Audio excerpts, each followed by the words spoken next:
Welcome to Partners for Advancing Health Equity, a podcast bringing together people working on the forefront of addressing issues of health justice. Here, we create a space for in-depth conversations about what it will take to create the conditions that allow all people to live their healthiest life possible.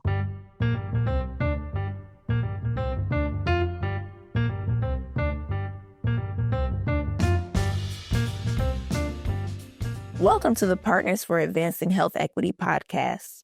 I'm your host, Karen Bell, and I'm thrilled to have you join us for this introduction to policy and civic engagement and their critical intersection with health equity. This episode is part of our quarterly learning journey, a dynamic series designed to equip individuals and organizations with comprehensive insights and tools to drive meaningful progress in health equity. Each quarter, we focus on a specific topic, offering a series of learning engagements curated to enhance knowledge and skills. Through this, we explore effective strategies, share success stories, and identify opportunities for collaboration. By focusing on one quarterly topic and including several other learnings, participants can gain practical knowledge and become activated for action. Today's episode begins our understanding of the complex ways in which politics shape the health of our communities. We will uplift voices from our past learnings that speak to how policy and civic engagement affect the lives of everyday people. Whether you're an advocate, a policymaker, or simply someone passionate about creating an equitable world, this podcast is for you. Our objectives here are simple but powerful: to engage, to inform, and to inspire. We aim to create a space where you can learn from thought leaders, discover new perspectives, and understand how you can contribute to shaping a healthier, more equitable future for all.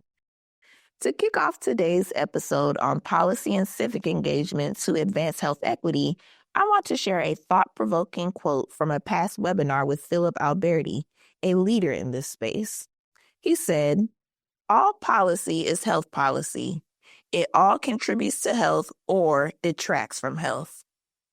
This powerful statement reminds us that every decision made in the political arena, whether it's about housing, education, the environment, or even tax policy, has the potential to impact health. Dr. Alberti elaborates on his method of using evidence to equip individuals with the necessary information for making informed decisions.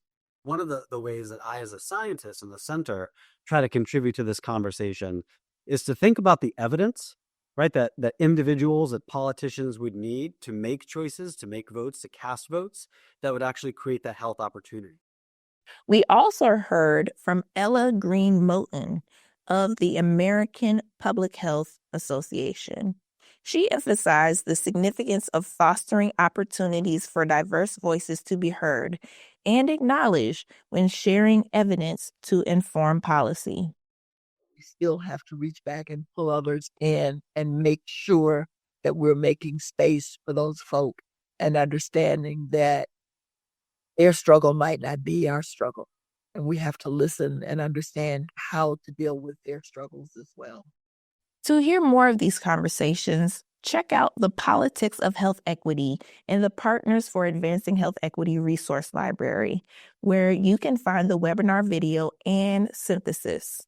Through other partners' learnings, we explored how advocacy and activism are keys to scoping politics and policy.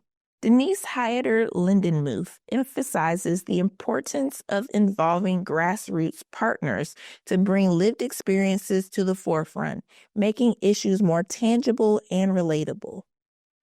If there is a partner, a grassroots partner that you can bring to the table to help articulate the issue, to help bring life, to help bring a lived experience, that's key. And lived experiences, I think, are the best way to articulate an issue because it makes it real. Building on this idea, Adam C. Alexander highlights the reciprocal nature of partnerships, reminding us that to gain the commitment of others, we must also invest our time and effort in understanding and meeting their expectations. If you want people to invest time in what you're passionate about, whatever issue, you have to invest time in them as well. I think often we go in with a lot of expectations of our partners, but they have expectations of us as well. In today's context, it is crucial to acknowledge the historical and systemic roots of the inequities we encounter now and will continue to face in the future if we don't make drastic changes to enhance health equity through policy initiatives. Cincy Hernandez Cancio, a leader in health equity policy and advocacy, elaborates here. We need to understand that our healthcare system, and in fact our society, was designed for the purpose that it's perfectly designed for the outcomes that it has. And that means that we have to understand that this is really not new. What we are seeing is a continuation of 500 years of colonization, of enslavement, of the kind of society that was built on the premise that not every human is actually human. To learn more about actionable steps on overcoming threats to health equity, check out our webinar on this topic and our blog articles on climate change, predictive technologies, health insurance access, and adverse childhood experiences in the Partners Resource Library. Finally, we'll conclude with the power of art as activism.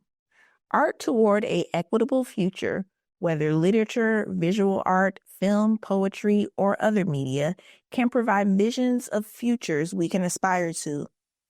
Joy Williams speaks to the importance of art and its potential to be a driving force for creating change. She says, when we talk about art being able to inspire change for health equity, humans run systems. And when art or an experience and creativity can change us as humans, and we as humans are driving these systems, we then get the opportunity change, whether it's our personal health or community health or whatever power lies within our hands. To learn more about actionable steps on art and health equity, see the Arts as Activism for Health Equity Action webinar video and synthesis in the Partners for Advancing Health Equity library.